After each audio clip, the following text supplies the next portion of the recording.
Social media हा दुधारी तलवार आहे. मगाशी ते लेकरू रडत होतं, मी म्हणलं कशामुळे रडते. आताही आईने मोबाईल दिलाय तिच्या हातात. ती एवढूसं लेकरू आहे, तिच्या हातात मोबाईल दिलाय, ती शांत बसली आहे.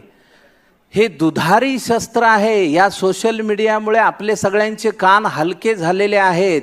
म्हणजे आपण कुणाविषयी एखादी गोष्ट वाईट ऐकली की आपण त्याच्यावर पटकन विश्वास ठेवतो. आता आपल्या डोळ्यांचं कामच राहिलेलं नाही, नुसतं बघायचं त्याच्यावर. अरे हेलो बेकार माणूस आहे की लगेच शिव्या 4 टाईप केल्या हाताने बोटाने की संपला विषय. हे करता कामा नये. सोशल मीडियाचा उपयोग चांगल्या पद्धतीनं करा. गावात जर तुम्ही सोशल मीडियाचा ग्रुप तयार केला तर त्याच्यावर फक्त गावातली जी होणारी कामं आहे त्याविषयीच चर्चा करा. आज सुंदर गुरुवार आहे आणि आयुष्य खूप चांगलं आहे, समुद्रासारखं आहे. अरे मग तू बुड त्या समुद्रात. गुड मॉर्निंग, सन वार हे टाकणारे लोक आधी